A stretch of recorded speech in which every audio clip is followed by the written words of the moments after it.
Hello Libra and welcome to your January 2022 video. Happy New Year. Now Venus, your ruler, has been in retrograde from the 19th of December 2021 until the 29th of January 2022. So Venus retrograde affects love, relationships, all kinds of relationships, be it professionally, personally, friendships, family. So it can create a lot of drama, it can create a lot of conflict, it can show us how some people might be feeling, or where we are lacking boundaries, where we have too many boundaries. How do we need to open up? Okay? A Venus retrograde is there to show you what needs healing within your life. Now, financially speaking, Venus also rules over that. So be careful with your finances. Don't buy things for your home until after the Venus retrograde, because it is in your fourth house, so you'll be wanting to make changes to your home. The best thing to do would be to declutter, to clean your space, to cleanse your space, that kind of energy.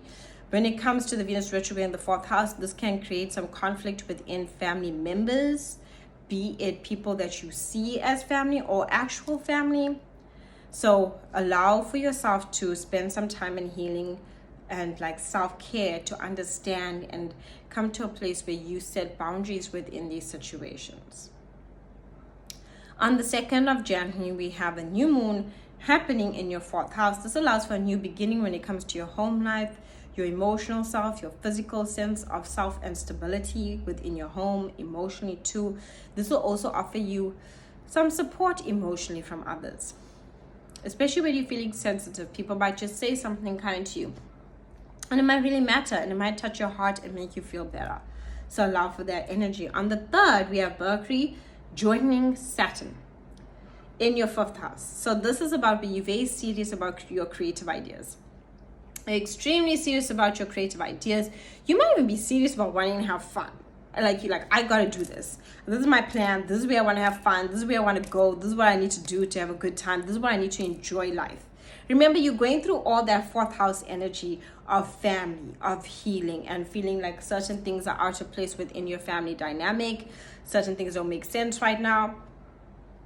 Certain things are tense right now. So you are very serious about fulfilling the inner child, because the 5th house rules the inner child and children. So you might want to connect to your children or other people's children. Or you might want to connect to your inner child and have some fun and enjoy life. This is also the energy of romance. You'll be very serious about planning a romantic date. You're very serious about romance. This actually is the energy where you might even want to romance yourself. But you're serious about having a good time. You're serious about your creative pursuits. And this is great for an entrepreneur, because you can take all that creative energy and put it into your creative pursuits. On the 15th, we have Mercury retrograde. So make sure that you sign any paperwork you need to sign before the Mercury retrograde. And Mercury will be retrograde for 3 weeks from the 15th. So it'll go into retrograde on the 14th, and there afterwards, it'll be in retrograde. So make sure all paperwork is signed before the 15th. Everything that needs to be done is done. Okay? If you need to sign paperwork during the Mercury retrograde, read the paperwork, read the fine print. Make sure you know what you are signing before you sign it. Oftentimes we can sign something during a Mercury retrograde and never read it properly, because Mercury rules our mind, communication. So we feel a bit more confused, and sometimes we just misread things. We misunderstand things during a Mercury retrograde. Conflict can also happen with people. This is in your 5th house. So when it comes to romance and people that you love, seeing that light, it can create some conflict there. People from the past might come into your life. Old flings, old flames and flings can come back into your life during this Mercury retrograde.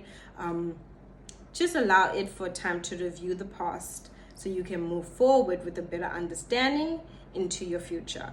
On the 17th, we have a full moon in your 10th house. This is great for the career. So anything that you've been working on can come to, where you receive a reward for it, or acknowledgement for it, praise for it. It's seen. It might even come to completion. It's great too with this full moon if there's anything you want to change. If there's anything been holding you back from your career, your goals, your dreams, and the direction you take with your life and your sense of purpose. That's what it is. So if there's anything you've been working on when it comes to your sense of purpose, it might come to completion. You'll be like, oh, there we go. I've been working towards this goal. This is my purpose. Yeah, it is. It's now out there. People see it. This is where you get acknowledgement for it. It is seen. On the 20th, the sun moves into your 5th house of fun, romance, inner child, where you want to feel like inner child, where you do childlike things. You just take a road trip. You just take the day off and do something fun. You know, it's about that kind of carefree. I just take my blanket out and put it on the grass and have a picnic. You know, that kind of thing. It's fun, and it's about having that adventure, connecting to children. Very good for creative ideas. The creative ideas will be flowing from you. So if you're an entrepreneur, have a business, or work in a job where you have to use your creativity, this will be excellent for you. Okay, because the creative juices will be flowing. On the 25th, Mars is in the 4th house. Yeah, you want to take action when it comes to your home, make changes within your home. You are motivated. You know what you want to change. You know what you need to let go of. You also be taking action when it comes to your family and the things that you want for your family, and even soul family. You might even create some boundaries too of what's not okay and what is okay. This is very much the energy of taking action when it comes to your physical home, and as well as your emotional home, your heart, when it comes to the people within your heart and how you want to move forward, because Mars is about movement, it's about action. So you're going to come up with action plans of how you actually want to move forward. Thank you so much for watching. Do like and subscribe, as well as there's a link for if you'd like to book a reading, as well as a link if you appreciate these videos.